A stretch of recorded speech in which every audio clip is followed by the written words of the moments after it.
This is my first time doing an online presentation. I normally insist on in-field and classroom training only, so do bear with me.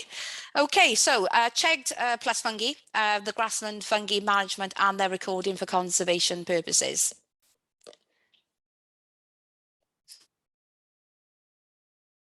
Grassland fungi. Well, we refer to grassland fungi as the chegged fungi, which is your clavaria, your hygrocybe, entoloma, geoglossum, dermaloma plus. And that really is a bit confusing if you don't really know much about fungi. So what are those main fungal groups? So cutting it short, clavarias are your coral fungi and your club fungi. So in that image there, you can see a nice example of a Ramariopsis clavaria and one of the club fungi there, which is incarnata. Then your geoglossums, which are your wax caps. So these are the ones which are referred to as your jewels of your crown or your autumnal jewel fungi because of their vibrant range of colour. So chlorophala and irrigata, they're the slimy wax cap. And then your entolomas, which are your pink gills. So what we have there is the big blue Black's Army. Entoloma Black's Army, and the amazing Entolona in Callum next door, which is the mouse pea pink gill, and it does actually smell like mouse pea, but also has this amazing colour change to the stem. And you'll notice from that image that the gills don't particularly look very pink. You can just see some maturity coming in the pink, pinking up in the gills there. But entolomas have various colour gills, but it's the spores that are pink. And as the fungus matures to produce mature spore deposits, that's what actually turns the gills pink, hence pink gill. Then we have your geoglossums, your earth tongue. Now the geoglossum are, again, very varied in colour and shape. I've got a lovely little one there. It's a tricholoma, so one of the hairy hirsutum earth tongues, which looks very much like a yew. And next door is one of the Olivia complex. And again, you can just see there how distinctly variable they are. Unfortunately, with the earth tongues, they almost all need microscope work. So they are a technical group, but they're amazing to keep an eye out for and look for. And then we have your dermaloma section in your chegged fungi. So the crazed cap is what you may see written in some books, a very complex group of fungi. And again, they do need microscope work. And the plus symbol, that's more introduced more recently, because there are more grassland fungi which are of high conservation value. So what we have next to that one there is a Hodophilus. They don't have a common name, a lot of them, but the fan vaults is an older name for them. But these are very much bryophyte lichen associates that you will find in good grassland fungi habitats. So why are they important? From a ecological perspective, they're nutrient cyclers. So they actually, they're saprobic as well as ectomycorrhiza or mycorrhiza, and they break down the dead grasses and roots in the ground and return the nutrient back to the ground. And they store carbon. So the mycelium throughout the ground stores carbon, it locks it away. So providing that grassland isn't disturbed, they are actually holding carbon within the ground. They're really good habitat indicators. So if you're wondering if you have a grassland that should be used for other purposes, maybe you've got, you want to change the habitat management, you're looking at tree planting. If you have wax caps present, that is screaming at you. This habitat is outstanding on its own. Maintain the management. They're really good ecological indicators for high value habitat. They add value and status to an area. So if you have sufficient number of chegged fungi, then you could actually score them in what we call the chegged score system to add conservation value. So everyone thinks of rare plants or mammals or birds to actually conserve a habitat. Your fungi, providing they reach a high enough variant and number of species on site, can actually add a conservation value to your land, add value, and when the right channels are met, they can actually add protection to that land as well. You could actually be sitting on a triple SI in chegged fungi and not even know it because no one's looked at the fungi on site. Some of these species are rarer than the panda bear. And that's quite shocking to think about, because you'd assume that having such rare fungi that they would have an awful lot of protection. Unfortunately, they're very much the forgotten kingdom. Not enough people are looking for them, and lots of these species are constantly in endangerment from being lost from an area or a habitat because nobody's looking for them. So it's really important that we all get out there and start looking, because you could be sitting on some of the UK's rarest fungi. Wales is the stronghold in Europe for chegged fungi, and it's something that we should be shouting from the rooftops, but unfortunately we don't shout enough. Some of the other reasons why they're important, we don't know, because we only scratch the surface with fungi. We simply do not know enough about fungi, how their role in ecology. We don't even know the true ecological role that fungi, in particular waxcaps, have in a habitat. We're not sure if they are entirely mycorrhizal. Are they ectomycorrhizal? Are they associated with higher plant life? What we do know is that they're not grass associated. Take a deep breath. People are probably thinking, what on earth is she talking about? She's already said this is a grassland fungi talk. But they're known as grassland fungi. So it's, rather than take that away and, you know, change that for people, they are grassland associated, but they are good grassland associated. Good grassland has high flora value. It has lots of diversity in plant life, and lots of sort of bryophyte and lichen rich as well. So they are grassland, but high priority, high flora, high value grassland.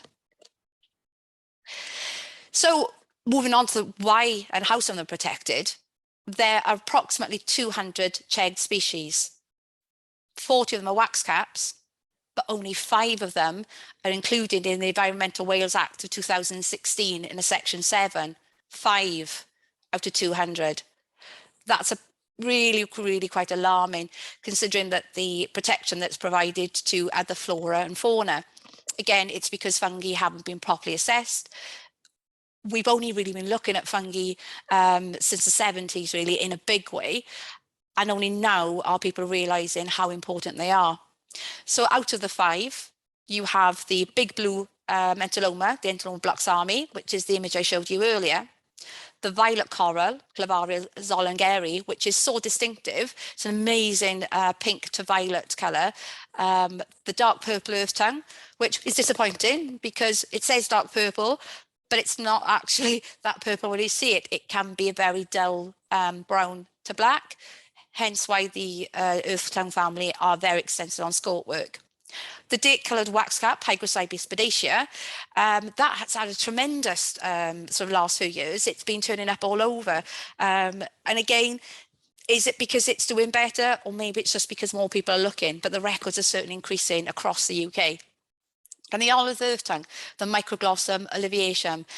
This is a complex group of olive-coloured earth tongues, and they're anything from sort of yellows to greens and browns, but a very niche area of Microglossum, and they are if you come across those, you've got a really good habitat. So the threats, unfortunately, there's lots of threats out there for our grassland chegged fungi. The main one, everyone knows, it's loss of habitat. Also change of land use, because again, the fungi aren't being considered. So that change of land use can be anything, just be it change for recreational purposes, a dog walking area, the change of land use if it's in farming use. Do they not want to graze it any longer? Removing grazing in itself is a massive problem. Ploughing, unfortunately with ploughing, that destroys the mycelium, it breaks it up, it fragments it, and it can take many years for fungi to recover from ploughing, if at all. Some of the biggest reasons why grassland fungi are threatened are well known, and that's chemical fertiliser.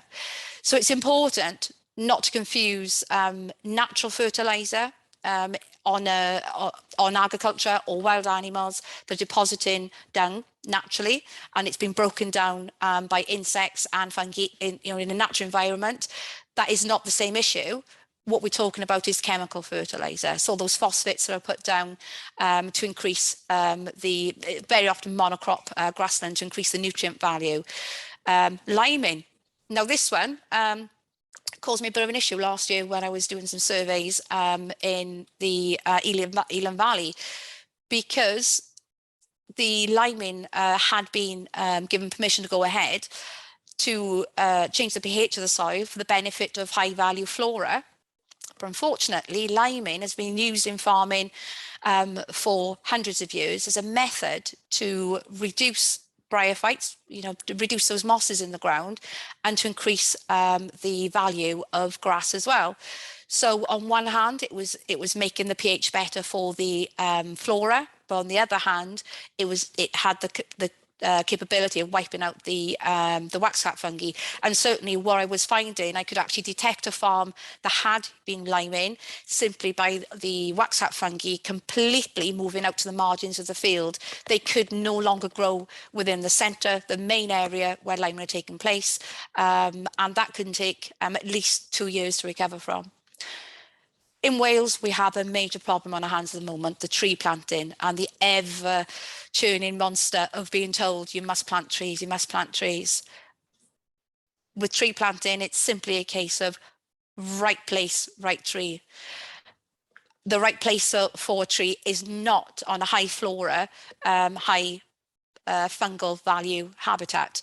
Unfortunately, very often tree planting assessments are done based on botany surveys only, and they're not assessing them for grassland fungi. So these sites are unfortunately being targeted for tree planting. And today was in a meeting, and one of the county councils, they had a little screen show where they were putting up some of their sites. They'd already, decisions had been made, surveys had been done, and tree planting was going in. And a picture came up, and I recognised it straight away as being a waxcap habitat. The surveys had not been done for grassland fungi. So again, it's already too far down that stage of planning to put the trees in. And it's unlikely now that they're going to change their mind. But what will happen is a very nice waxcap habitat in a built-up urban area, and it's the only one within that urban area is now going to be lost to tree planting, where the community, the people living in that area, were thinking that they made a brilliant decision, not being aware that they were now actually going to wipe out a waxcap habitat. So some of the things that people don't really think about is heavy footfall and soil compaction. So you can have some really nice waxcap habitats in coastal areas, particularly where you have access for the public for coastal walks. But that footfall in itself can compact the ground and again kill the mycelium. The soil is no longer aerated, it's compacted, and the compaction alone also damages the mycelium. What we all know about, it's in the press enough, is increased eutrophication and pollution. Farming communities are often the main source of blame by the press for increased eutrophication. That isn't always the case. Increased eutrophication can come from lots of different sources.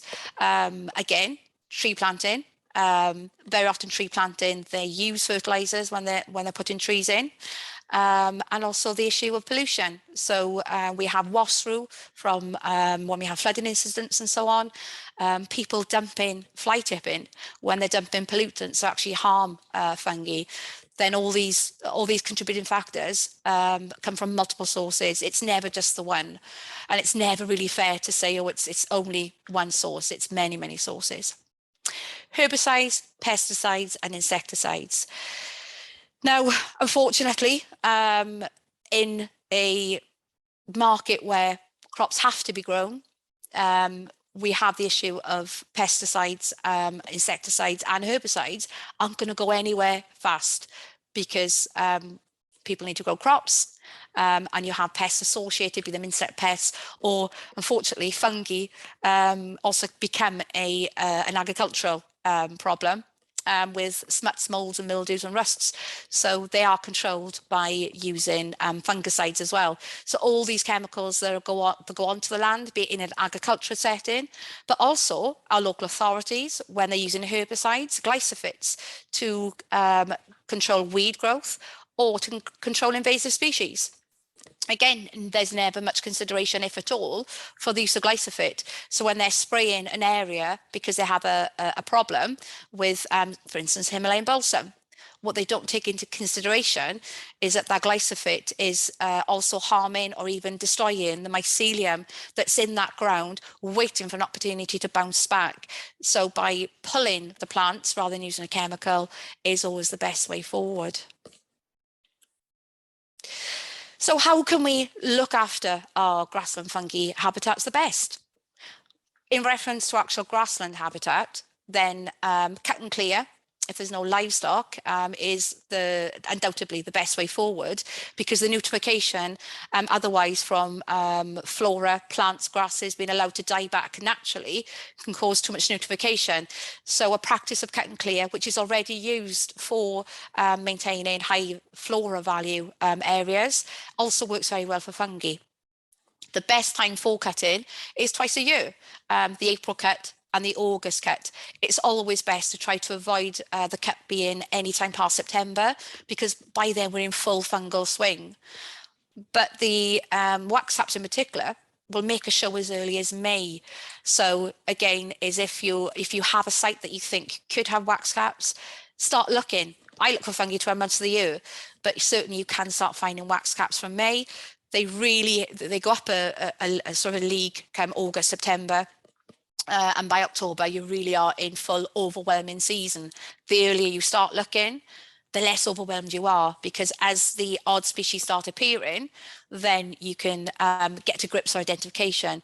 And just to give you an example, so May to June, I will easily find 5 species of waxcaps in a habitat. So, you know, it's not just 1 or 2 turn up, you're talking about 5 or more species turning up as early as May.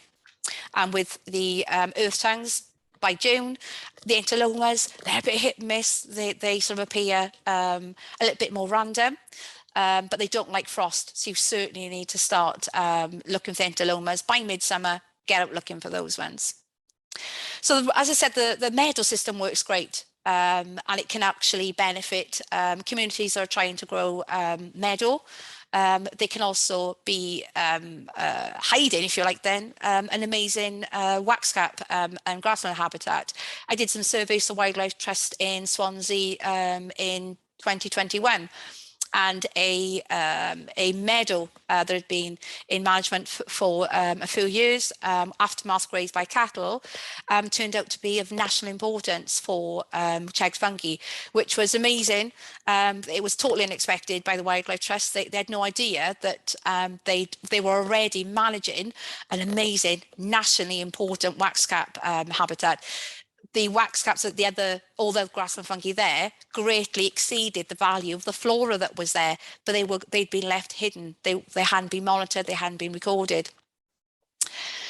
So when you're actually managing, one of the things you have to do as well, if you're using the grazing method, is you have to rotate the livestock. There is that fine line between excessive grazing and the right level of grazing, and each field has to be managed appropriately. But you do need to rotate livestock and you do need to rest your fields as well. Sometimes it does benefit a field to have that yearly rest, not necessarily for the fungi, but if you've had some heavy grazing, then it gives chance for that flora, those flowers to come back, those grasses to come back with full seed deposit. Because what you'll see in land that is heavily grazed is very often the flora hasn't disappeared. Those heathers haven't really gone. Lots of the plants haven't gone. They're actually dwarfed, but they are. I mean, I'm always down nose level with grass, and I see all these species which on a botany survey may say they're no longer there. When you're down to nose level, because you're looking at fungi, you're seeing they are there, and indeed even in flower, but they simply aren't of a decent height, and they do need to recover. So resting ground is really important. Reducing the sword height after a hay cut is important. Again, Because our weather is very intermittent, you may cut your hay one season and the grass stays of a very short sword, allowing those fungi to be easily seen and to grow. On another season, you may have extra rain come in and suddenly your sword is up to 12 inches before you know where you are and you have no more planned cuts. That is a horrendous problem for fungi. Two reasons. The first reason, it's hard to do a survey. You know, you have to lots of hand searching to actually find them. But secondly, it's with some more recent research from Gareth Griffiths at Aberystwyth University, it's now believed that with longer sword, longer grass and plants around the fungi, they simply stop fruiting as well. Fungi are smart. And they realise there's no point sending that energy out to a fruiting body if those spores can't get anywhere. Fungi produce spores because they need to. So if they know there's an opportunity to spread their spores sufficiently, they will conserve energy and hope that at some point their habitat is correct for them to throw those fruiting bodies up. But more importantly, one of the things I'm always telling people is don't fix what isn't broken. Firstly, see what you have there. And if you have a lot there, you're doing well. You may not need to change what you're doing. The first thing is always about do no harm, find out what's there, and then only then can you really assess what kind of management plan you need doing. Each site will differ, and you really need to not rush in and put a management plan together before you know what's there. So one of the things that associate with the waxcaps, as I said earlier on, it's not grasses, it's mosses. So this image, it doesn't come up properly on here. But you can see around this waxcap there, that's a parrot waxcap. It's not even in a field. This parrot waxcap is at the base of an ancient oak tree in an oak woodland. And the parrot waxcap is very happy in a woodland because it has its mycorrhiza friends, the bryophytes, and find the mosses, find the waxcaps. And I'm not sure, I'm jumping around screens here. Oh, again, this one isn't coming up properly. Can anyone see what's actually on that one there? In that image, it was a Hygrocybe conica, conoides actually, in a dune landscape that's showing high flora value, including some wild sage, lots of herbaceous plants, and lots of bryophytes. So you will find some high value fungi where you will have lots of herbaceous plants. So again, they're more likely associated with bryophytes and higher plant life rather than grasses. So some of the most important things you need to have for a very good Hygrocybe habitat is your grazers. We can manage a meadow for many, many years and get good results from a flora perspective. But when you remove animals from the picture, you're losing natural nutrification, natural fertilization. So animal dung is a really important part of the ecosystem. It's really important for the soil, for soil fertility, for the biome of the soil and everything that lives in there. And it's also important to lots of inverts as well. So if you can, it's really good idea to always incorporate grazers, be it on a rotational system or on a permanent system if your area is large enough. Now, the first image there is of our amazing sheep. Now they get an awful lot of bad press. They get absolutely hammered on social media. Some of the terms used for them is very derogatory. And I hate saying it, but you've probably all heard it, woolly maggot. It infuriates me. It's one of the most derogatory terms that can be used to an animal that although not native, it's naturalized. It's part of our ecology. It's been, in Britain for thousands of years now. And they are a very important part of our ecology. Yes, there is overgrazing in some areas, and I'm certainly not blind to that. But the reason Wales is Europe's stronghold for chegged fungi is because of our wonderful sheep. And if you take the sheep out of the picture, which an awful lot of groups want to do, a lot of very strong vocal movements want to do, we will lose our wonderful, amazing grassland chegged fungi. Not only will we lose the chegged fungi, we will also lose an awful lot of other flora and inverts are associated with these sheep too. So they are important. So next time you see a sheep in a field, do show a little bit of appreciation. Not only show the appreciation, get them right in your book, you know, the grid reference for that field, and go back there to start looking for fungi as well. Make friends with your local farmer. If you've not got an open access site, if there's one near to you that's under the management with the Wildlife Trust, then actually make friends with your farmer and ask, can you pop in?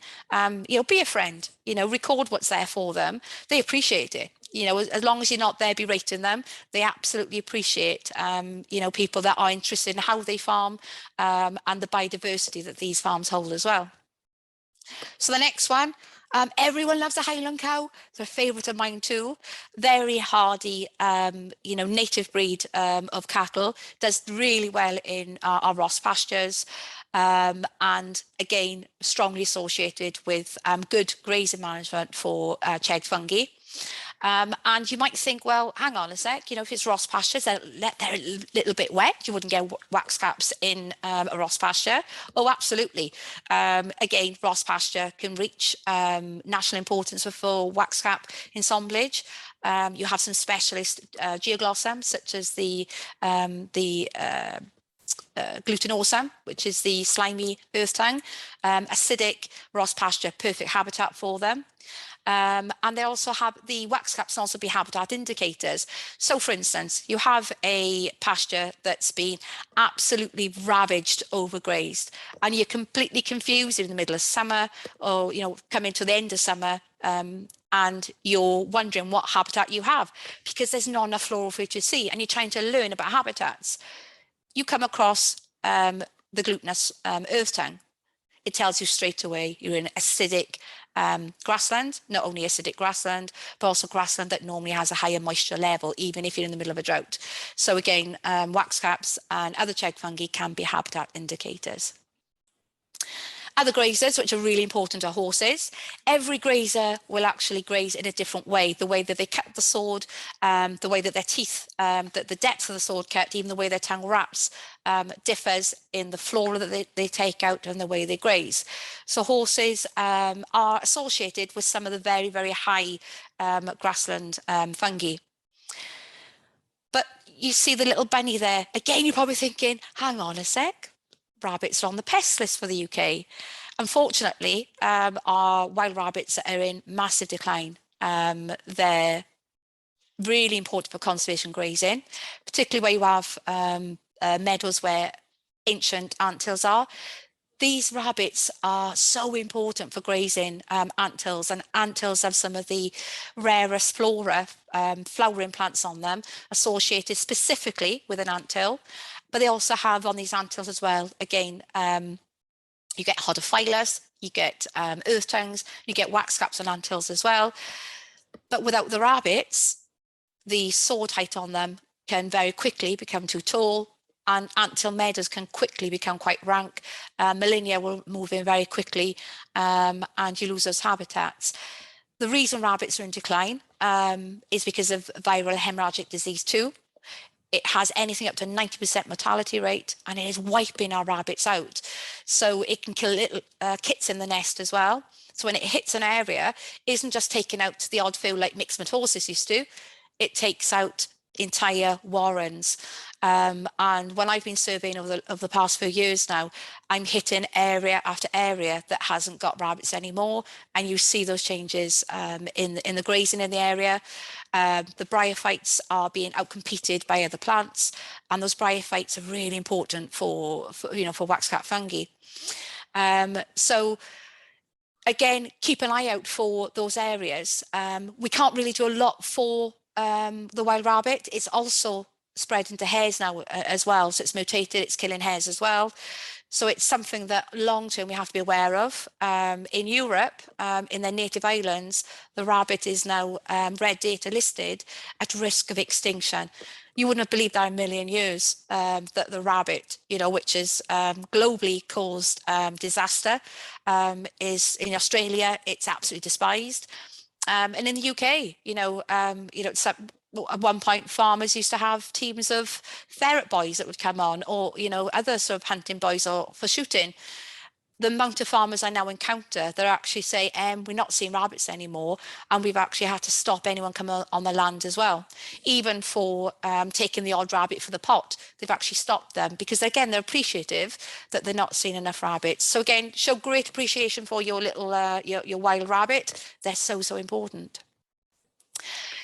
So if you read a lot of literature about waxcaps, the literature tells you that to find a waxcap, the habitat needs to be at least 100 years old. Fungi don't read the books. The books are written by very limited information, limited observations, and selective habitats. If you're always looking in the same habitat, you always get the same result. By thinking outside the box and looking in different areas, fungi will actually start telling you a different story altogether. So I go to any habitat. I never turn my nose up at having a look somewhere. So looking at agricultural land, looking at brownfield land, I specialise in coarse-file habitat.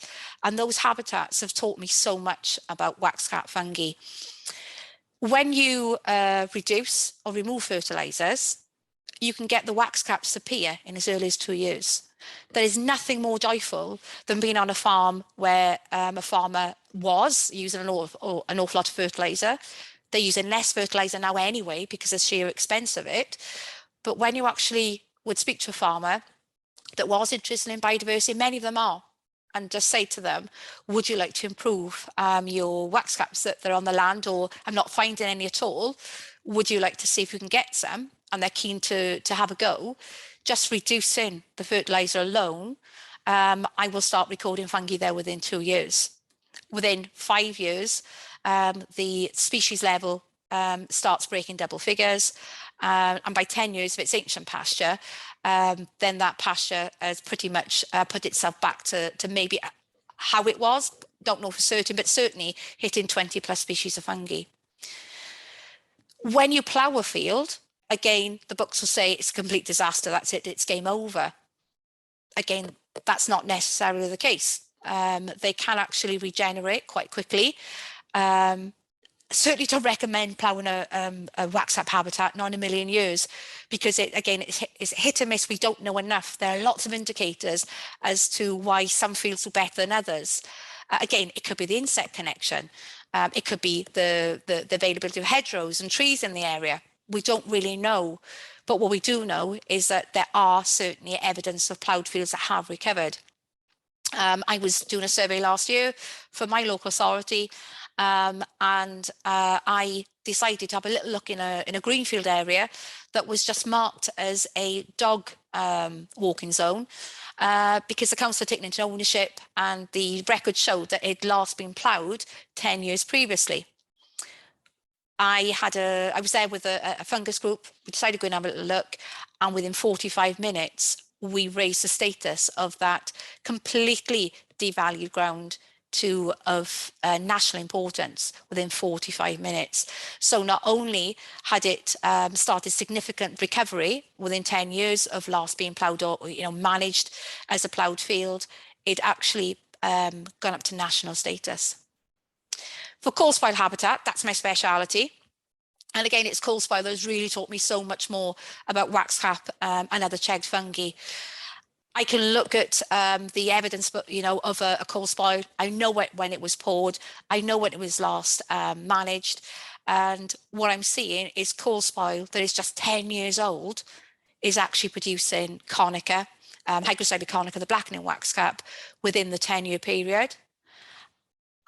As the years go on, 2 years, 15 years, the species levels rise and rises.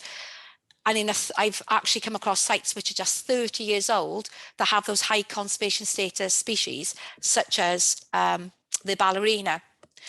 When a coarse-file hits decades of age, and we're approaching sort of 70, 80, 90, then to 100 years old, then we're reaching status where you have high value fungi such as the Bloxami, the big blue pink gill.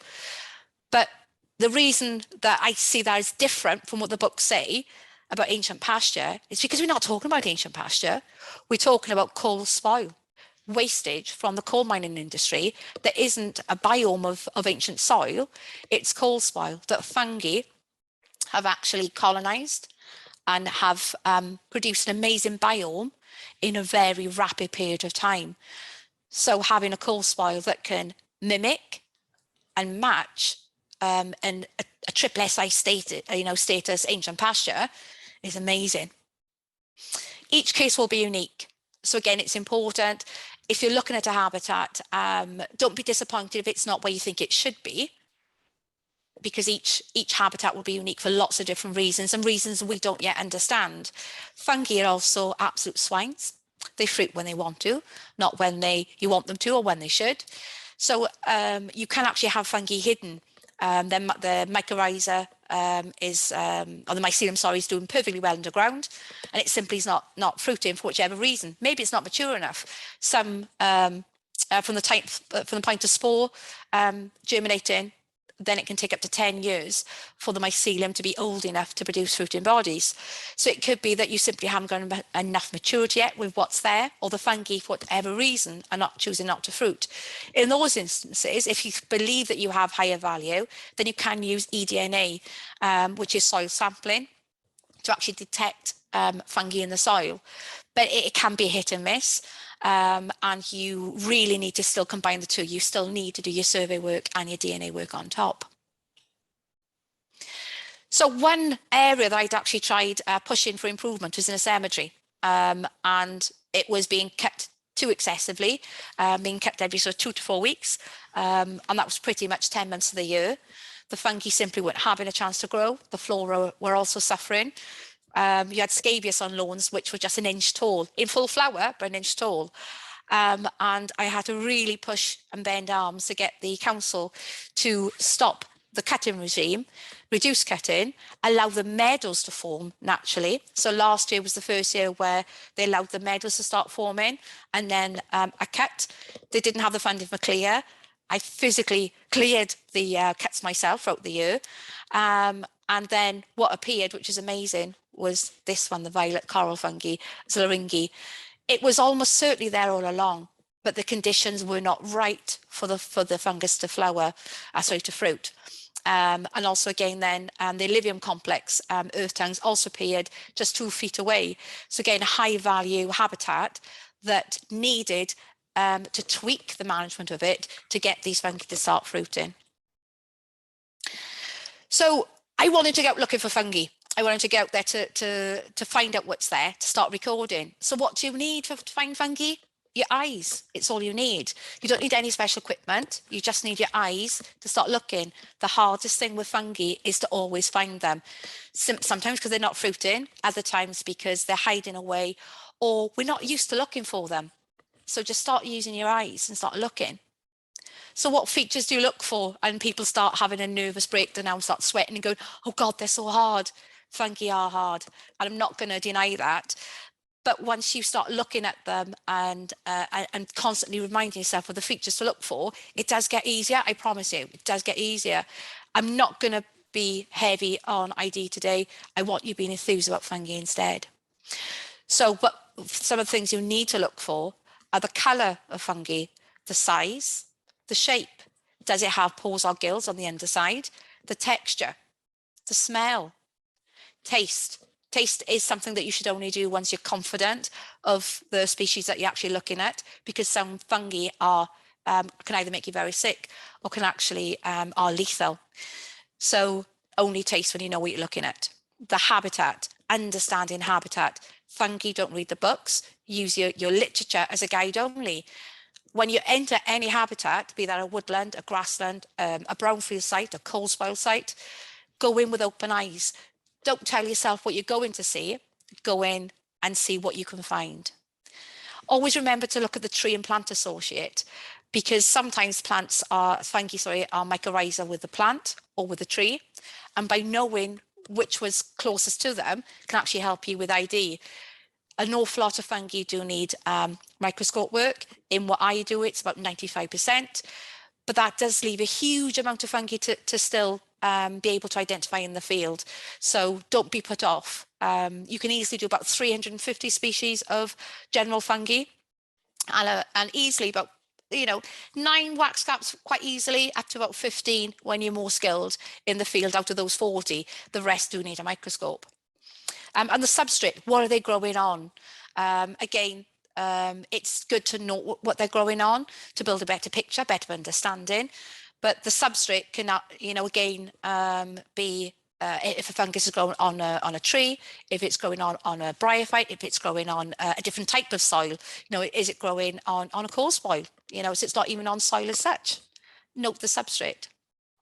Does the fungi have a particular smell? Now, normally, if I'd be teaching this in the field or in a classroom, we'd be handing stuff out and it blows people's minds.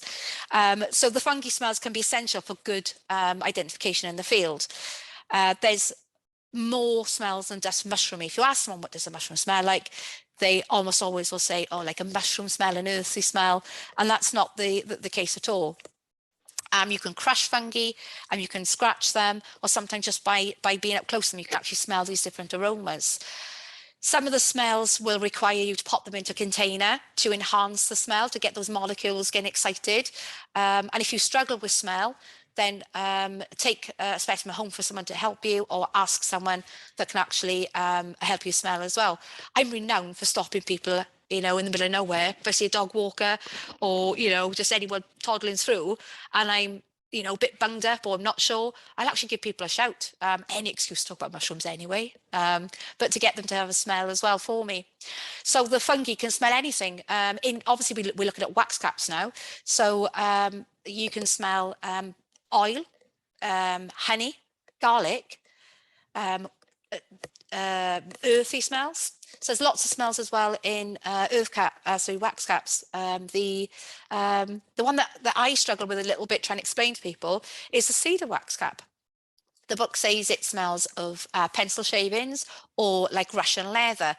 Now, I'm not posh enough to know what Russian leather smells like, but I know leather. I don't find it's a leather smell at all.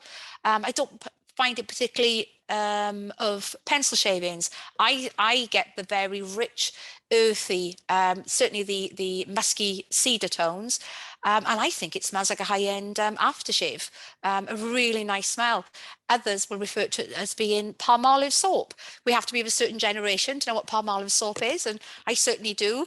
I get what people are saying, that soapy palm olive smell, but I get the stronger earthy tones much more. But again, use your nose. The gill shape is really important. The gill attachment is really important. This it will be sent out to you all. So I've attached these in here because it's you can simply then download them as well and print them out to take out in the field with you. Looking at the way the gills attach is very, very important. But again, I'm not going to go into that today because I don't want you being overwhelmed with trying to remember about gill attachments. I just need you to start looking at the cap shape, start looking at the stem. Lift the fungus out of the ground because you get features under the ground level as well. And the cap shape, very often in the wax cap genera in particular, they haven't got a wild variety of shape, but you can rule out what isn't a wax cap very often by the shape. So again, get in the habit of knowing what they are. So you've gone out there, you've been enthused, you've started to look for fungi, and you can't identify them. Again, don't panic. Take notes. The habitat, again, substrate, tree, plant associate. I'll repeat these things over and over again. Good, clear images of all those features as well. You don't have to be an expert at taking photographs. I'm notoriously bad. I will constantly joke how bad I am at taking photographs. And for those who've known me for long enough, they know that I've had some absolute corkers with bad photography where I've become good at describing a fungus because I've had to, because you can't tell from my photograph what it actually looks like unless I help you along by telling you what's in that picture. So lift the entire fruiting body for those features that are underground. Is the texture slimy, dry, fibrous? Get in the habit of deciding for yourselves how these textures feel like. Those smells again, the garlics, the honey, the cedar, the nitrates, the humus, earthy smells. Get help and guidance. There is nothing wrong in asking for help. It's a massive learning curve with fungi. You can look and learn for your lifespan, and you will never see every fungus that's out there. You're not expected to remember every feature, and there's no shame in asking for help. So, you know, take those photos, take those notes, and then ask for help. Social media is excellent. I noticed there is a slide missing that actually has links for all some of the good sites. But again, I'll send these through so you can have them sent to you. But you have on social media, for instance, the British Mycological Society. You have the Waxcap project with Plant Life as well, which again is a very friendly page specifically for waxcaps, and good literature. Literature and fungi can be extortionately expensive, but is always a good investment. So when you're taking a good clear image of your fungi, this is the type of thing I'm asking you to do. I'm needing you to get a picture of the cap, the gills, the stem. So this is a good example here of a little collection that shows all those features in a single image. So you have an entoloma there that is clearly showing cap, gill, stem attachment, including the base of the stem. And one of the indicators of the entoloma is that they will always have this white cobwebby feature at the base of the stem. So if you're not sure what you have, that feature at the base of the stem will always tell you entoloma. The one next door, that's actually Hygrocybe cornicoides. People may think, oh, it's a blackening waxcap. It's not the blackening waxcap. It has all those other features, but it greys up very, very slowly. This image doesn't capture it really well because, again, I'm useless. So lighting wasn't the best, but is actually starting to turn very, very slowly grey at the base of the stems there. But again, showing these images, the immature shape, that lovely witch's hat effect, the very pointed cap, the gill attachment and the stems, and the habitat. And you'll notice there, again, in both these pictures, you've got bryophytes in both these pictures. The bryophyte is the main indicator of all the habitats. Now, this one isn't a waxcap, but this is a grassland species. This is the weeping widow. And again, it's just showing, if you weren't sure and you thought you found a waxcap, by taking the right images, you're showing me clearly, or other people trying to help you, that you've not got a waxcap. So these images here show quite clearly that it's the weeping widow. And you can see on the gills there, why it gets its name weeping widow, because the black droplets, black tears, weeping. And the lovely woolly margin as well that's in the other feature there. I'm showing a really good quality gill image. That's, again, it's a part waxcap there. It looks a little bit different from normal because waxcaps all fungi are actually prone to having a fungal infection, a bacterial infection, or a viral infection that can actually change the morphology of how a fungus looks. But getting enough features in there tells it it's a waxcap. I did the scope work anyway on this one just to double check, because this one has very sort of convoluted intervein gills that are quite fleshy as well. There has all the other features of the parrot waxcap, including that lovely rich green ring there at the top of the stem apex. But if you don't have a microscope, again, that's enough feature there to tell you that you are certainly within the parrot waxcap complex. And the one next door is a mottle gill, another grassland species of fungi, not conservation value again, but it's always good to monitor everything that's there, because every mushroom that grows in a habitat is part of our ecology. So just showing distinctly there why the mottle gill gets its name, and that lovely mottling pattern on the gills there. Oh, and this picture hasn't come up. Okay, when you actually get the slide sent through to you, what should have been on this image is a very clear image of Hygrocybe conica and Hygrocybe cornicoides, the blackening waxcap, in comparison with its counterpart, the doom waxcap, showing the slightly different coloration in the two after they've been pinched to show the colour change. So how to collect fungi? We all like taking pictures. Some people are quite nervous about taking fungi from its habitat. When you're taking fungi to get an ID, to help understanding that habitat, to get those records in, taking specimens for ID purposes is not a bad thing. you're adding value to habitat, you're helping understanding. So it is necessary to take the specimen to see all the features, be it underground features, or to take a specimen home for microscope work as well. So I had a friend here to help me get these images. So again, it's your first step, middle image, is taking those good pictures. Your second step is to remove that fruiting body if you need a specimen. And I'm using the spoon technique because not everyone is comfortable having a knife. People worry about, is it safe? If you're teaching children, the spoon technique is brilliant because it does actually scoop the right amount of substrate from around the mushroom. And it's a really good technique. And again, what are we seeing in that picture there? We're seeing the mosses again. So that's sclerosa, the springy turf moss, which is the main associate with waxcap fungi. Take containers to collect your specimens. They don't have to be anything fancy. You can do your recycling, use old food containers. Plastic is always best for safety. Again, you don't want to be falling with anything that's glass. I do use trays because I have to keep my fungi sort of in compartments. So the tray there is a good example of a combination of species I would be collecting when surveying an area. So you can see there's a good grassland mix showing corals, earth tongues, clubs, entelomas. There's lots of hygrocybe in there as well, and even puffballs. Again, grassland. It's good to get the whole picture of a habitat. And that green mushroom to the side is that Enteloma incanum, showing that lovely green staining. So the mouse pea pink gill.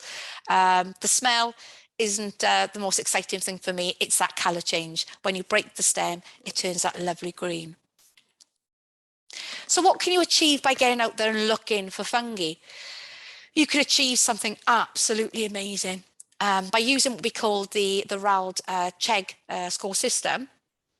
You can actually count the number of waxcaps you come across. So you don't have to worry about the entelomas and the earth tongues, and the species are very, very difficult to do. If you start gaining enough knowledge about the identification of waxcaps, you can start counting the species on site to actually get a CHEG score. I don't like the terminology of no importance because all fungi are important. But if you're only coming across 1 to 3 species, then it's of low value. It's a site that doesn't have a lot going on at the moment. But again, fungi don't read the book. So to me, every time you see a waxcap is potential of higher value. The numbers there in brackets are of significance. I use the system of a preference of 1 visit only, because often I've only have a chance to visit a site once, but you can have multiple visits or you can have a single visit. I always use the 1 in brackets. So for me, when I visit a site, I'm looking to achieve the maximum species on a site on 1 single visit. So by reaching a number of just 6 to 10 on a single visit, then it could be regionally important. When you're hitting 11 to 20, you're hitting of national importance. But if you have a site that you can't spend a lot of time in, or that isn't shown a lot on that particular day, then you can start adding the count up. So when you're adding the count up, it doesn't matter how many visits are involved. When you look at those first figures, if you're hitting 17 on multiple visits, it's still a site of national importance. So don't be afraid to repeat a visit to a site. It's all about what's there rather than, what was there on a single day. Get out there and keep looking. By achieving these statuses, you can actually then afford protection to a site. So nationally important, that site should then be protected. It should be managed appropriately, and ideally you're looking to get it raised to a triple SI standard to have full protection.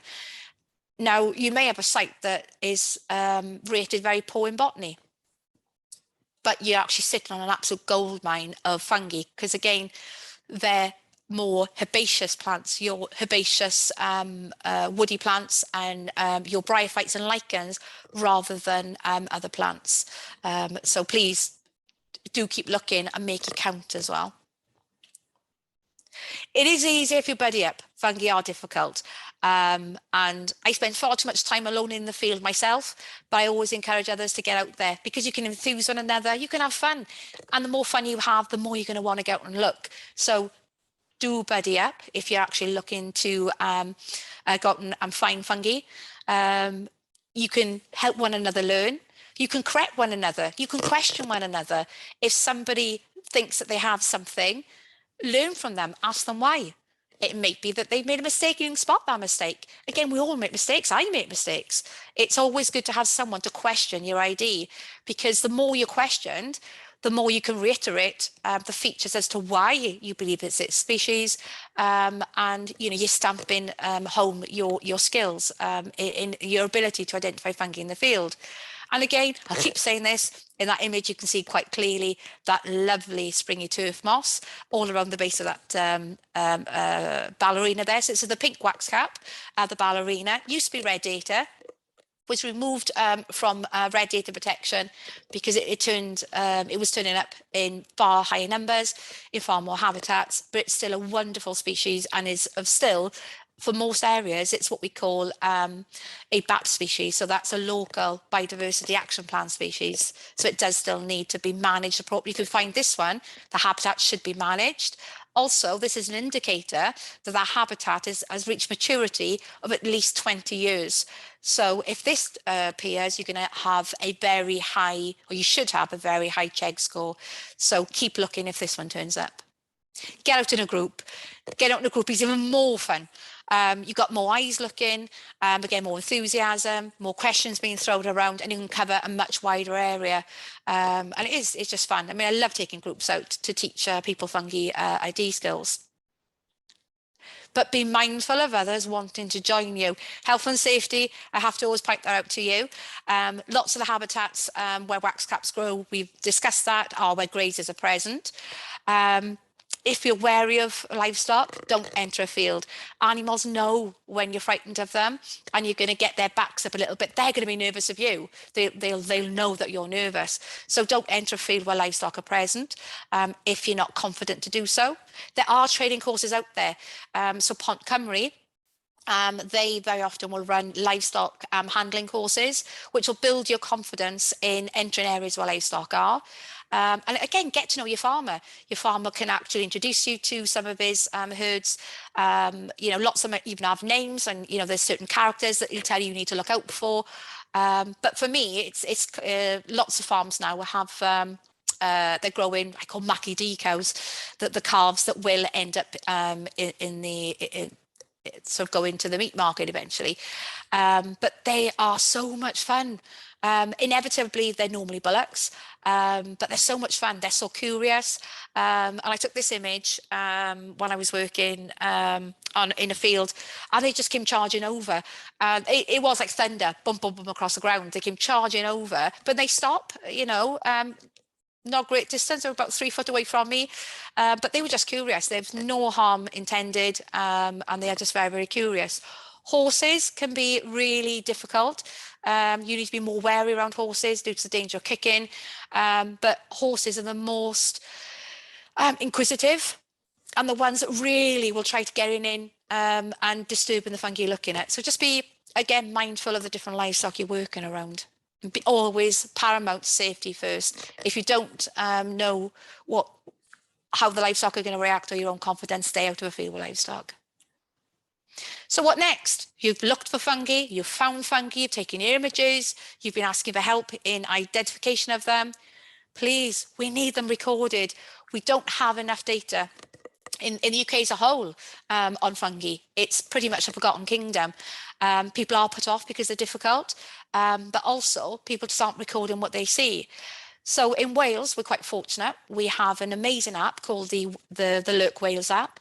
Download it onto your phone, take the images within your phone itself, and then upload them. The system-based does use common name as well as scientific name. If you're not sure what you have, then simply upload it as hygroscybe or waxcap. Put it on there with the images, get your ID from friends or from social media at a later time. You can hold it there and then upload it, change the name once you've actually established exactly what you've got. You can always go in and change your finds at a later date anyway. From our region that we're in today, the Radnorshire region, then you have the Biodiversity Information Centre, that's Biz, and Ben and his team there, really, really friendly team. If you're looking to learn how to record not just fungi, but any sort of flora and fauna altogether, a brilliant team to contact to maybe have some outreach with them to get some courses where they can teach you how to use the alert gap and how to record in the field as well. But they are absolutely desperate for records. The Brecknockshire, Powys, Radnorshire, it's absolutely huge. The expanses of open moorland, upland, heathland, farmland, there aren't enough records there. So it doesn't matter whether you see something that is as common as muck. You may still be the first person to record that mushroom or that flower or that insect. Do not be put off from putting a record in. It might be that you've seen the blackening waxcap, Hygrocybe conica, 1,000,001 times. And you're probably thinking, oh God, I've seen that so many times. They must have records for it. They may not. You may again see that first blackening waxcap on that square, that grid reference that no one has seen before. We need those records from you. So please keep those records coming in. In regards to good literature, as I said, they can be expensive. There are 2 books at the moment that I would highly recommend. If you're somebody that prefers illustration, then certainly the Geoffrey Kibbe book. It's the volume 2, which covers the wax caps in there. If you're somebody that wants to go on and develop your skills, the good thing about the Geoffrey Kibbe books is it also includes spore detail and basidia detail. So you don't need a second book to find out what the microscopic features are. And if you're lucky enough to get this book, the Genus Hygrocybe by Boltman, this is undoubtedly the leading European book for wax caps. It is out of print and it's exceptionally difficult to get your hands on. The Kibbe book will cost you around sort of £30, £35. The Genus Hygrocybe, it can easily reach 150 with the sellers that if you're lucky enough to come across it. Hold fire. I'm hoping there is going to be a new edition released in the very near future. But if you don't want to use books, if you don't like using books, if you find that books aren't your preferred learning tool, there are, again, the help available online. If you take good images, those really good photographs, not just myself, there's an army of us out there that will actually help you on social media to identify what you find. The mycological world is very friendly, very welcoming, very patient. We want people to learn, we want you to develop, and we want you recording fungi. So we will take the time and never think it's a stupid question. Never think that your photos are going to be laughed at. That's not the case at all. You may be asked to get better features in future, but that's not a criticism. Again, that's a little nudge to get you in the right direction, because the more information you provide, the more likelihood is of getting identification. And there's also some apps that are out there as well. And again, a link will be sent through for you with some of the online apps and links to these pages as well that will help you on social media. It's not all about chegged fungi. Now you're probably thinking, oh, that's an odd thing to say. Fungi underpin all ecology. When you're out looking for wax caps and you're looking for your earth tongues and all your other chegged fungi, don't be disappointed if you don't see them. They may not be fruiting that day. You may be a little bit early, but keep an eye out for other fungi. They're still habitat indicators. So you have a parasola there, which is when you come across parasola in its grassland habitat, put money on you're going to come across wax caps too in time. And my little friend next door there, that's Coprinenus cinerea, and there's a little toad there. I'm not normally very good at photos. I was quite proud of this photograph. The toad wasn't sitting on the mushroom. I'll put my hands up to some trickery. It is sitting on the mushroom, but it was actually sitting under the mushroom on a dung pile. And again, this is the importance of our grazers. So a dung deposit that was rich in invertebrates is attracting the toad. The fungi, which are dung associated, growing out of the fungi, and it's this lovely ecosystem that's turning around. So always, whatever you see, record. So in that picture there, you not only had a mushroom, you also had a toad to record as well. You also have lots of other fungi out there which are excited. You have their Cordyceps militaris, the zombie fungus as people prefer to call it. Again, loves mossy habitat. This particular one was taken off a golf course, which was a regenerative golf course because it was established on a coal spoil. And this coal spoil golf course actually achieved, you can just see there the coal spoil actually creeping through the mosses there. You know, she's still sitting on coal spoil habitat. Produced a site of regional importance, and the site was only 25 years old. So the Cordyceps militaris, it's a parasitic that actually feeds on the larvae of moss, crane fly family, and lots of other grubs as well.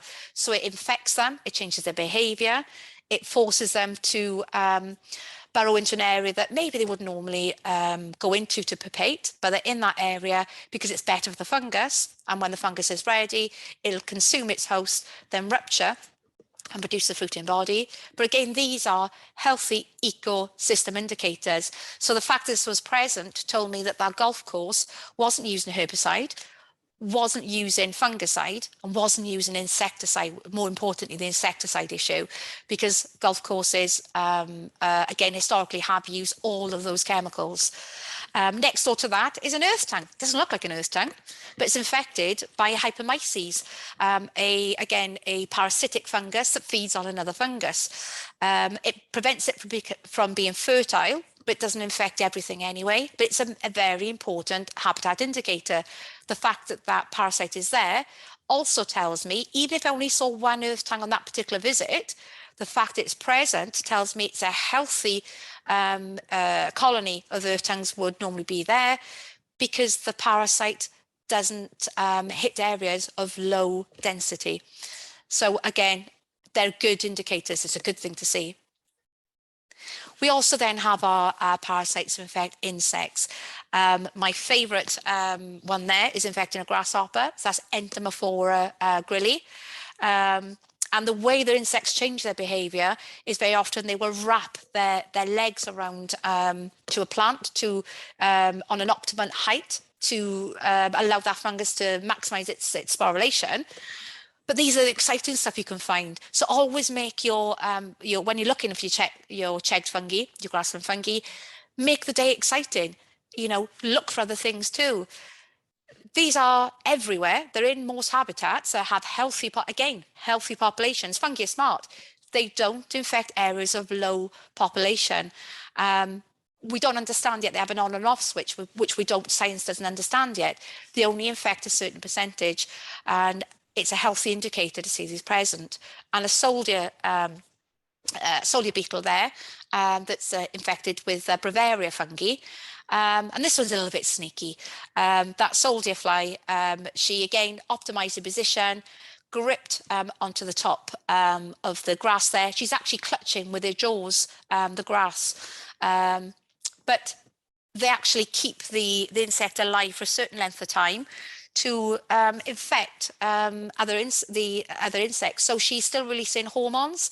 Sometimes fungi can mimic those hormones as well to draw in more insects or copulation for mating to spread their spores. So she's sitting there looking very alluring. And then in this instance, when I got there to take the photograph, the male was actually attached, but he flew off when I was taking the photograph. The more you look, the more you're going to see. And I can never emphasize this enough. Go out with open mind, go out with open eyes. The more you look, the more you'll see. This is another Entomophora. So this is a parasite that infects the bluebottle family, Entomophora muscae. So a dead hedgehog, turned over the leaves above the dead hedgehog, Entomophora muscae. So you start looking when you see carrion, very often there will be fungi present. And in this case, it's because they're taking out and controlling the figures of flies, which we would class as a pest. Very important in ecology, feeding our bats and our birds, but also the fungus there will take out a certain number of them. So fungi are nature's control mechanism. They prevent any one species, just growing out of control. And that includes flora, fauna, and fungi, because fungi control fungi. And there we are. Do we have any questions?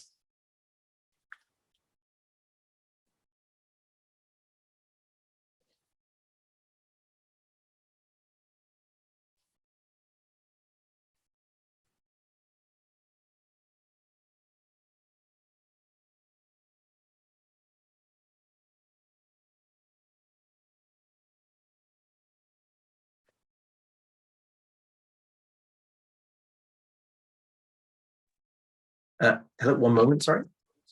Hello.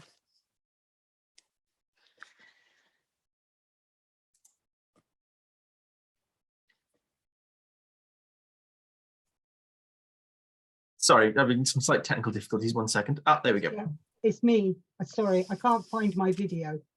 Yes, I do have some questions, and quite a few questions, in fact. So I'm going to start off with the first I like one, questions.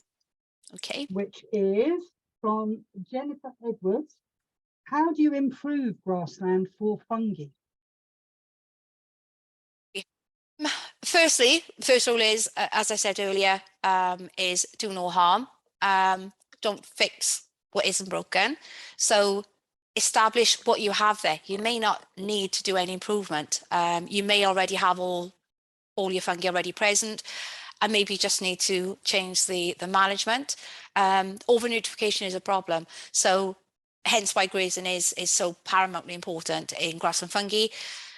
If you're not able to use grazers, because not everyone can, is the cut and clear method, because it reduces the notification, that breakdown of plant material, which causes too much enrichment of the ground. That the waxcaps simply don't like that. They need nutrient poor ground. So generally, it's more about managing the habitat. And I like to think that it's build and she will come, because looking at cold swell habitat, that's exactly what happens. Nature takes over. So you just becoming guardians of what's out there. So firstly, get your survey working, see what's there. Start looking all year round.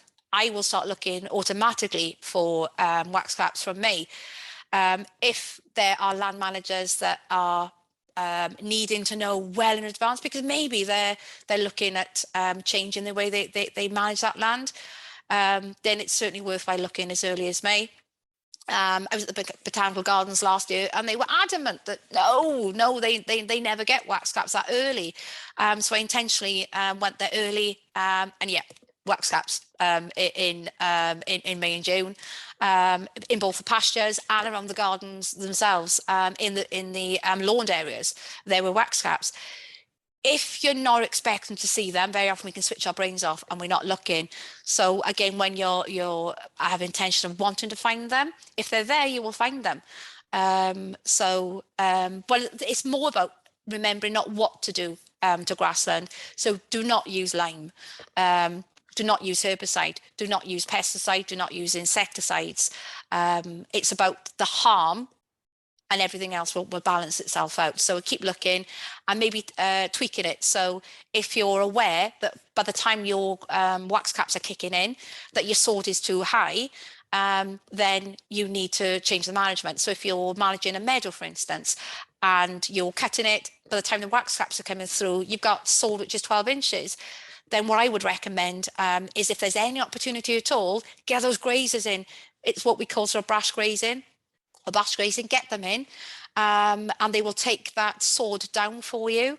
Not only that, they're bringing in all those other wonderful things. They're bringing in the dung, they're bringing in the inverts, and it may well be that waxcaps are associated with insects. Fungi can eat insects, so it's getting more and more well documented now, and we're not sure if grassland fungi also use this mechanism of actually trapping soil biome insects in the ground and consuming those as well. So yeah, look at what you have, don't do any harm, and get someone in it if you're concerned that you are don't know enough. Then get someone in that can, and again, you can sometimes do this just by sending photos in, and I'm always happy to look at people's photographs. Okay, can you hear me? I can, yeah. Good. So another question is, where is it gone? Oh, it's to do with the relationship between moss, bryophytes, and waxcaps. Should we, Michelle asks, should we avoid harrowing? Yeah. Now, one of the sites that I mentioned earlier in Swansea that was managed as a meadow, it actually used, I'm not harrowing, it used the scarifying, which is it's similar. It's using a chain that removes a little bit of dead plant life, and it certainly can lift a bit of moss.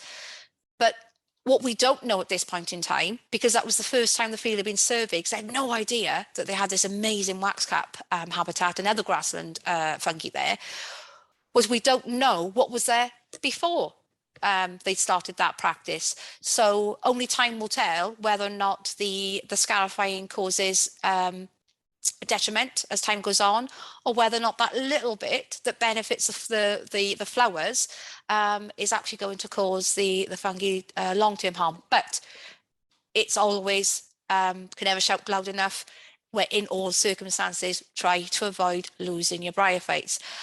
So don't rip them up. If you have a lawn, don't rake the lawn. You're needing, you're wanting to leave your mosses there. The fungi are probably saprobic and breaking down the dead mossy material. Lots of other fungi are there anyway in your grassland, which are also saprobic, which are breaking down your dead material. So avoid removing your moss. Okay. Angela Yates asks if you can catch viral infections from handling and disturbing fungi. No. Oh, yeah, I should mention that. All fungi are perfectly safe to handle. Even the deadly ones, they're perfectly safe to handle. What you should always do is use common sense approach. It's the biomes in the soil that can often have bacteria that can cause us harm. So always wash your hands after. Good hygiene. Wash your hands when you've been outdoors handling soil and fungi. But there is nothing from a viral perspective, a bacterial perspective that infects other fungi. There is a concern to us. There are fungi out there that infect us as a human being. There's some 350 or 250 species of fungi that infect the human body. Things that we know about, that we're all familiar with, athlete's foot. Things like that. We're already familiar with them, but there are more serious fungal species that live in the soil as well that can cause issues, especially if you have broken skin. So again, it's washing your hands. But no, when I refer to fungi being their morphology being changed by being infected by viral and bacterial infections, they don't infect us, no. Thank you, that's very good. And Richard Church asks, are all wax caps edible, and how much harm do we do by picking some to eat? Okay, edibility is something that it never interests me. Whether or not a mushroom is edible, that should never be the first question. The first question should always be, should I eat it? What's its ecological value? So in regards to wax caps, not enough is known about them. You will see some wax caps in being promoted by foraging books and foraging groups, but these are conservation species. Oh, why people think they should be targeted is beyond me. Because although you may see ample in a field one season, they may not be ample the following season. But apart from that, fungi sporulate because they need to get their spores out there. They produce millions of spores because they have to. They're not the best at reproducing. it's not always just because they're difficult to germinate. It's because they need the niche habitat. So when you take a fungus out to its habitat, those spores falling may not be able to actually germinate where they're falling to. So it's whether or not a waxcap can be eaten isn't important. They should not be eaten. They should not be targeted, and they should be valued for what they are. We wouldn't dream of picking an orchid. Some of these fungi, they're on the edible list, are rarer than the orchids that may be in that field with them. So yeah, when you look at any mushroom, always ask yourself, should I, not can I? Because every mushroom is a home, larder, and nursery as well to inverts. So even if it's a common species, that common species will be producing lots of Diptera, so the fly family, fungus gnats. One of the ballerina pictures I showed earlier on, I should point out really, had a fungus gnat ovid depositing in the cap of the mushroom. So that mushroom is a rare conservation species mushroom, but it's also home to the fly family. Those flies, when they emerge, will then be feeding our bats and our birds and other things, our toads, you know, so they're really important. So yeah, don't eat them. Okay, so this question from Sarah, it's quite a big one. I don't know if you have time for it.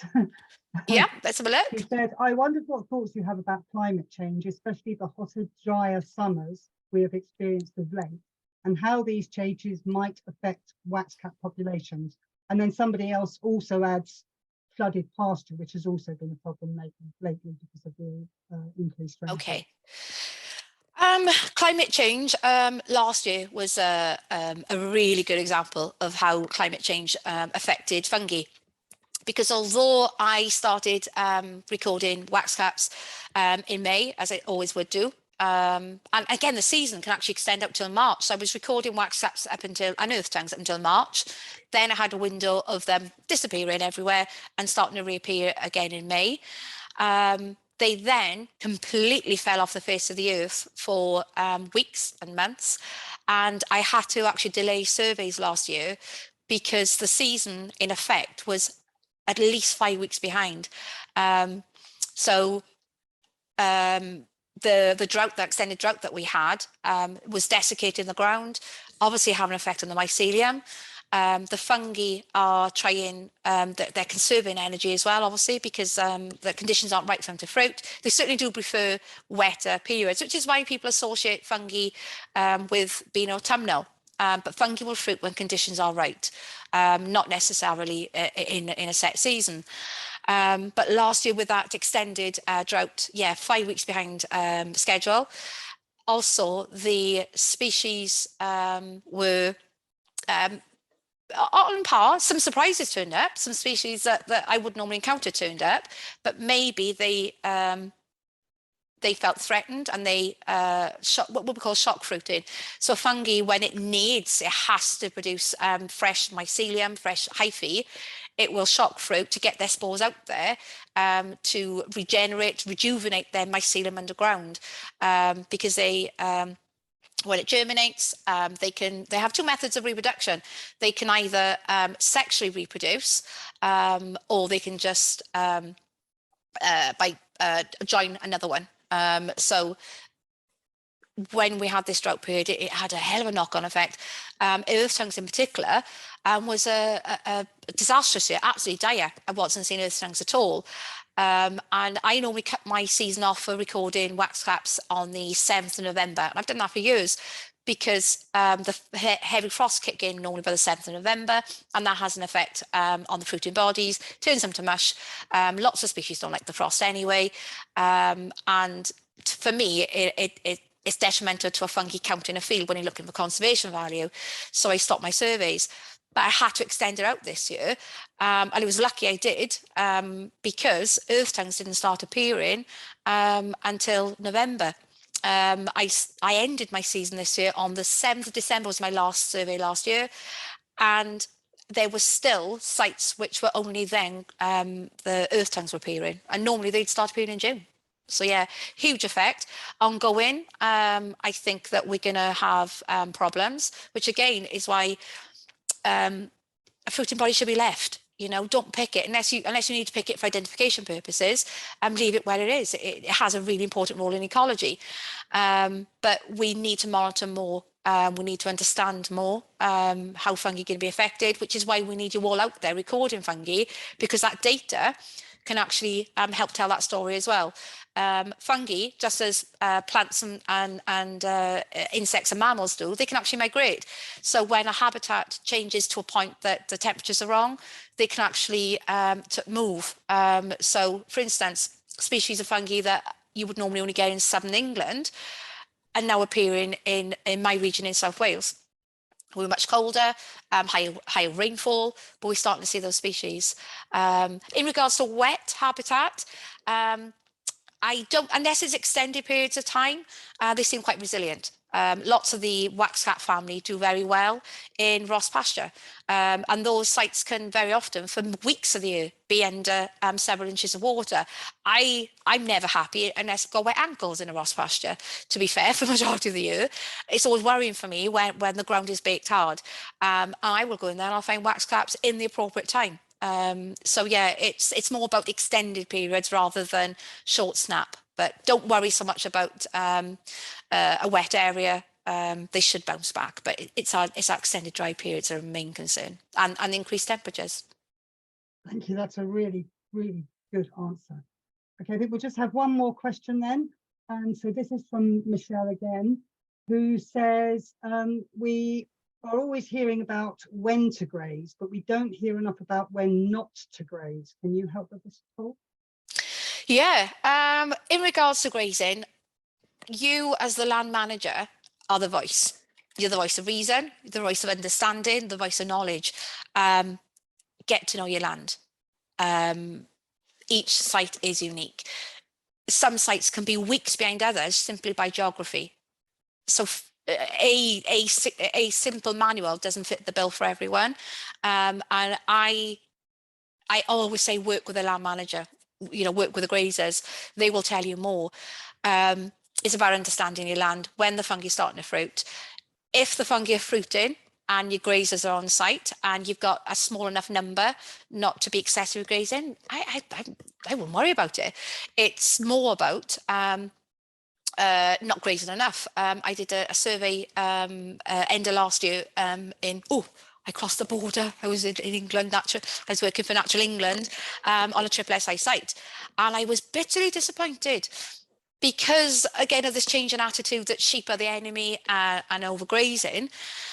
They'd allowed the soil to grow too high, and that had a huge detriment effect. So it was managed for flora and fungi, this habitat, but the sheep hadn't been brought in after the cut.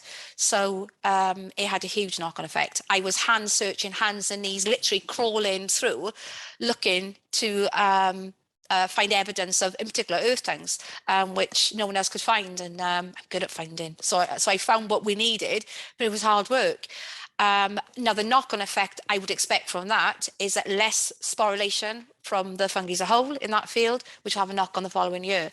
So for me, I actually, when I've been on some sites, I've actually said to the land manager, hit her hard. She's gone too rank. She's got too much, monocroppers come in. Hit her hard. Bring sheep in. And some people go, oh no, she said the sheep word. Sheep are amazing because the way that they graze, they do go down hard, very, very low. They can take out so much nutrient. And if they're organic sheep, and you're not using insecticides, then their nutrient that goes onto the ground is feeder inverts. Those dung beetles are taking that dung 3 meters underground. They're putting nutrient where it needs to be in the right places. And it's not the same as the nutrification that everyone, panics about. Good management, organic farming, or so regenerative, where they're really cutting back and only using when absolutely necessary these insecticides, is a completely different ball game from intensive farming, where a lot of insecticides are being used. It's a different ball game. So yeah, you need to understand. You make that judgment. And I'm happy. I mean, I work around livestock doing surveys. There's nothing wrong in the livestock being on there. It's all about whether or not they're causing excessive grazing. I'm sure Michelle's going to be very pleased to hear that, because she does have call them special breed sheep, and she farms organically as well. So she'll be very pleased.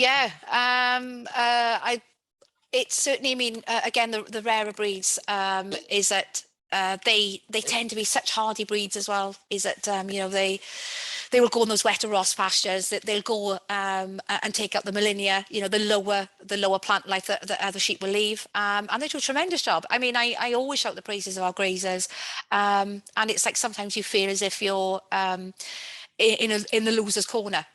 Because the press has turned on farmers, the tree planting groups have turned on farmers in the Brecknockshire area. They're screaming, take the sheep away and plant the area up with trees. Lack of understanding about flora.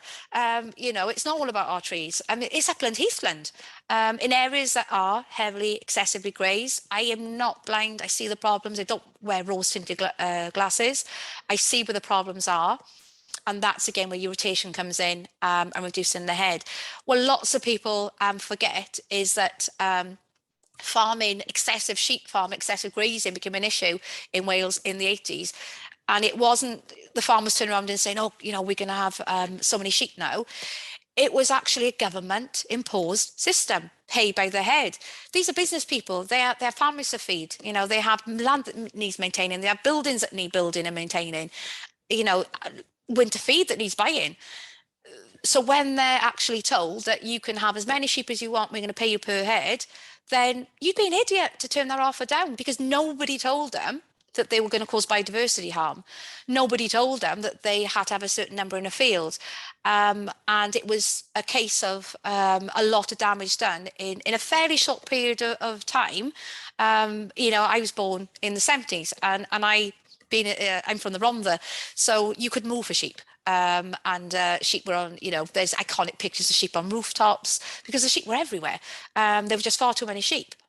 But now, when the sheep numbers dropped, when farming lost its profitability for sheep, particularly because there was no value in wool and so on, and they were cutting back on their numbers, I then saw the other side of the scale. I've seen degraded land, land that's gone rank, land that's swamped and suffocated by bracken and Himalayan balsam.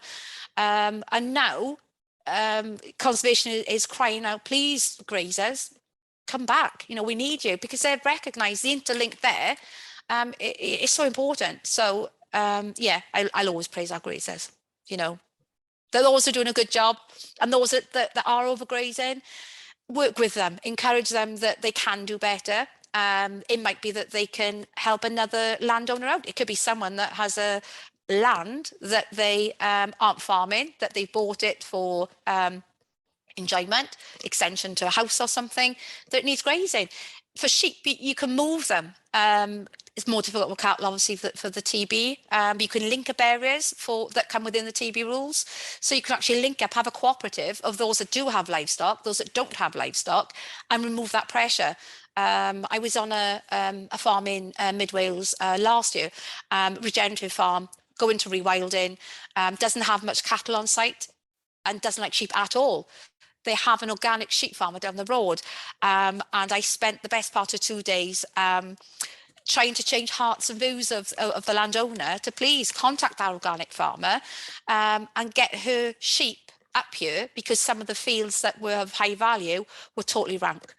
And those cattle, not in a million years could they repair that land without extensive cut and clear, manual work, expensive work, and then the cattle coming in then after to maintain. Or you send the sheep in, send them in hard, and they will do that for you.